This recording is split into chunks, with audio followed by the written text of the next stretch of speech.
இப்போ குரானை ஆய்வு செய்கிறோன்னு பார்த்தா தமிழில் உட்காந்து என்ன செஞ்சிட்ருக்கானோ, ஆராய்ச்சி பண்ணிகிட்ருக்கானோ. இதே இது காலேஜில் ஒரு சம்பவம் நடந்துச்சு. ஏன்னா குரானை ஆராய்ச்சி பண்ணுவோம் நானும். அப்போ நம்ம காலேஜ் வயசுன்னோன்னா கொஞ்சம் இளரத்தம் தானே. சரி குரானை எடுத்துகிட்டு வா, ஆராய்ச்சி பண்ணுவோன்னு சொல்லி எடுத்துகிட்டு வந்து குரானை எடுத்தாச்சு. குரானை எடுத்து திறந்து சரி மச்சான் ஆராய்ச்சி பிஸ்மி சொல்லி ஆரம்பிப்போம் அப்படின்னு சொல்லி, சரி நீ ஓது மச்சான் நம்ம ஆராய்ச்சி பண்ணுவோன்னு சொல்லி ஆராய்ச்சி. அது வந்து நம்ம பக்கத்தில் நம்ம அதிராம்பட்டினம் இருக்குல்ல, அந்த ஊரை சேர்ந்த ஒரு பையன் தான், நல்ல பையன். இவனும் தான் எடுத்து வச்சுருவான்ல, தோழனோட கெட்ட தோழனோட சேர்ந்ததுனால அவன் அப்படி ஆகிட்டான். கடைசியில் என்னாச்சு, குரானை ஆய்வு போகணுன்னு உட்காந்து சரி பிஸ்மில்லாஹிர் ரஹ்மானிர் ரஹீம்னு ஆரம்பிப்பான்னு பார்த்தா, அளவற்ற அருளாலும் நிறவற்ற அன்புடையமாகிய அல்லாஹ்வின் திருநாமம் கொண்டுன்னான். எனக்கு சொன்னேன் மச்சான் ஒரு டவுட்டு, ஆராய்ச்சி நம்ம ரெண்டாவது வைப்போம். ஆராய்ச்சி என்னன்னு சொன்னால், குரானு தமிழில் இறங்கிச்சா அரபியில் இறங்கிச்சா அதை முதல்ல ஆராய்ச்சி பண்ணுவோம் அப்படின்னு சொல்லி சொன்னேன்.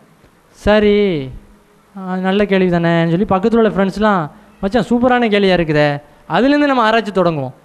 அப்போ குரான் வந்து அரபியில் இறங்கிச்சின்னு நம்ம எல்லாருமே ஸல்லல்லாஹு அலைஹி வஸல்லத்துக்கு அரபி மொழியில் தான் நல்லா இறக்கணும்.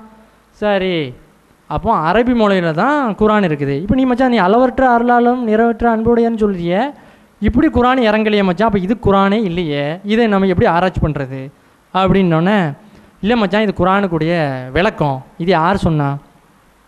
இல்லை இந்த ஆலிம்சா சொன்னார். ஆலிம்சா பேர் சொன்னோம்ல, அவன் ஆலிம்சா சொல்ல மாட்டான், சகோ சொன்னார். அட அந்த சகோ சொன்னாருன்னா அந்த சகோவை பின்பற்ற சொல்லி நமக்கு அல்லாஹ்வும் சொல்லலை ரசூலும் சொல்லலை. அப்போ அவர் சொன்னது நீ ஏற்றுக்கிறீடா, அவர் குரானுக்கு கரெக்டாக தான் அர்த்தம் பண்ணியிருக்கிறாருன்னு வருதா? சரி இப்போ நம்ம என்ன செய்யலை, அப்போ குரானை ஆய்வு செய்யவில்லை, குரானுடைய தமிழாக்கத்தை தான் நம்ம ஆராய்ச்சி செய்ய போகிறோம். சரி இதை ஒரு டவுட்டாகவே வைப்போம். சரி இப்படியே நம்ம இந்த டவுட்டில் இருந்தால் நம்ம ஆராய்ச்சி கெட்டு போயிடும். அதனால் சரி இப்போ அடுத்த ஆராய்ச்சிக்கு கிளம்புவோம் சொல்லி, சரி அலிஃப் லாம் மீம் அப்படின்னு ஆராய்ச்சி சொன்னான். சரி இதில் ஆராய்ச்சி செய்வோம். முதல்ல குரானுடைய முதல் ஆயத்து என்னது, அலிஃப் லாம் மீமா இக்ரா பிஸ்மி ரப்பிக்கல்லதி ஹலக்கா, இந்த ஆய்வை முதல்ல தொடங்குவோம்.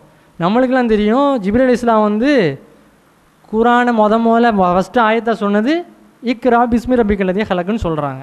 இங்கே என்னென்னா அலிஃப் லாம் மீம்னு இருக்குது. இது என்னடா இது என்னதா அப்படின்னு சொன்னோன்னே, இல்லை அது யோசிக்க வேண்டிய விஷயம் தானே. அப்போ என்னது, அப்போ என்ன செய்யா? சரி அப்போ இதையும் ஆய்வில் என்ன செய்வோம், ரெண்டாவது ஆய்வு செய்வோம் அப்படின்னு சொல்லி, சரி அர்த்தத்தை சொல்லு. அலிஃப் லாம் மீம் தாலிகல் கிதாபுல் லா ரைப இந்த அந்த வேதத்தில் எந்த ஒரு சந்தேகமும் இல்லை. இல்லை அலிஃப் லாம் மீமுக்கு நீ விளக்கம் சொல்லலையே, இல்லை அலிஃப் லாம் மீமுக்கு தமிழ்லேயும் அலிஃப் லாம் மீம் தான் எழுதியிருக்குது. இதனடா இது, இப்போ நாம் ஆராய்ச்சி பண்ணணுமே, குரானை ஆராய்ச்சி பண்ண இறங்கியாச்சு. இப்போ அலிஃப் லாம் மீம் இதை ஆராய்ச்சி பண்ணுவோம். அலிஃப் லாம் மீம்னா என்னது, இதுக்கு என்ன அர்த்தம், அர்த்தமே தெரியாமல் எப்படி ஆராய்ச்சி பண்ணுறது? இல்லை இது வந்து ஒரு பாஸ்வேர்டு, இது பாஸ்வேர்டாக இருக்கும். அந்த பாஸ்வேர்டு நம்மளுக்கு இப்போ நம்ம ஃபோனுக்கு நம்ம தான் பாஸ்வேர்டு போடுவோம். குரானு நம்மளுக்கு இறங்கிச்சு, அப்போ யாருக்கு பாஸ்வேர்டு வச்சுருக்கான்? இப்போ அலிஃப் லாம் மீம் யாருக்கு விளங்கும்? இப்போ அலிஃப் லாம் மீமை கொண்டு நம்ம என்ன சட்டத்தை அமுல்படுத்த போகிறோம்? இதில் என்ன ஆராய்ச்சி செய்கிறது? ஃபஸ்ட்டு குரானுடைய உன்னுடைய கொள்கைப்படி முதல் ஆயத்து அலிஃப் லாம் மீம், அதையே நம்மளால் ஆராய்ச்சி பண்ண முடியல. சரி இப்படியே நம்ம பேசிகிட்டு இருந்தால் நம்ம ஆராய்ச்சி கெட்டு போயிடும். அடுத்த ஆயத்துக்கு போவோம். தாலிகல் கிதாபுல் லா ரைப ஃபீ, அந்த வேதத்தில் எந்த ஒரு சந்தேகமும் இல்லை. அந்த எந்த வேதத்தில், அப்போ நம்ம அந்த வேதத்தை தான் ஆராய்ச்சிக்கணும். இந்த வேதத்தில் வரணும், இந்த வேதத்தில் எந்த ஒரு சந்தேகம் இல்லைன்னு குரானில் வந்திருக்கணும். அந்த வேதத்தில் அப்போ வேதம் ஒன்று தனியாக இருக்குது போல தெரியுது. நம்ம ஆராய்ச்சியில் அந்த வேதத்தை முதல்ல தேடி கண்டுபிடிப்போம். ஏன்னா ஆராய்ச்சி அதான் எந்த வேதம் அப்படின்னு சொல்லி ஆராய்ச்சி என்ன செஞ்சிடணும், ஆய்வு செய்யணும். அந்த ஆய்வுக்கு முடிவு பண்ணோன்னு தான் ஆராய்ச்சி தொடங்குவோம்னு சொல்லியாச்சு. சரி இப்போ இப்படின்னா அந்த வேதமாக இந்த வேதமானே குழப்பம் வந்துருச்சு. சரி வாப்பா உன் குழுப்படி அப்போ இதை தான் வேதம்னு வச்சுக்கிடுவோம்.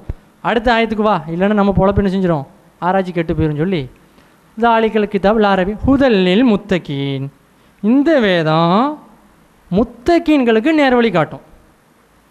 அப்போது முத்தகீன்களுக்கு தான் நேர்வழி காட்டுமா? அப்போ நமக்குலாம் காட்டாதா? அப்போ முத்தகீன்களுக்கு தான் இந்த வேதம், அதை தானே நேர்வழி காட்டும். இப்போ நம்மளுக்கு நேர்வழி காட்டுன்னு இதில் வரலையே. இது சொன்ன உடனே அவன் என்ன செஞ்சான் தெரியுமா, கிதாபு அந்த குரானை தர்ஜுமா ஒதுக்கி டமான்னு மூடிட்டு இந்த ஒரு ஆயத்து கூட வரல, 8 ஆய்வு செஞ்சோம்.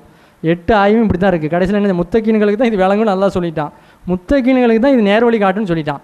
முத்தகீன் யார் பேனதில் கூடினவங்க? நம்மளா, சதகுத்துல்லாப்பாவா, உமர்லி அப்பாவா, தக்கியா சாஹிப்பா, யார் பேனதில் கூடுவாங்க? நம்மளுடைய ஆபாக்கள்லாம் குரான் ஹதீஸை தெல்ல தெளிவாக விளங்கி அரபியில், அப்போ தக்கியா சாஹிப்பாவும் சரி உமரலி அப்பாவும் சரி, சதகத்துல்லா அப்பாவும் சரி, அரபியில் நம்ம வித்ரியா ஷரீஃப் ஓதுறோம், அல்லஃப் அலீஃப் ஓதுறோம், அஹமதுல்லா பைத் ஓதுறோம். அரபு உலகமே என்ன செஞ்சிட்ருக்கு, அதிசயமாக பார்த்துட்ருக்கு. இது ஒரு அஜமி சொல்லியிருக்க இயலாது அப்படிங்கிற பார்த்துட்ருக்க சொல்ல, அப்போ பேணுதலாக இருந்தவங்க என்ன செஞ்சுருப்பாங்க, பேணுதலின் அடிப்படையில் இந்தந்த விஷயங்கள்லாம் கூடாதுன்னு தடுத்துருப்பாங்க. அப்போ அவங்க தடுக்காததுலேருந்து நம்மளுக்கு புரியுது இது ஷரியத்தில் ஆகுமாக்கப்பட்ட ஒன்று.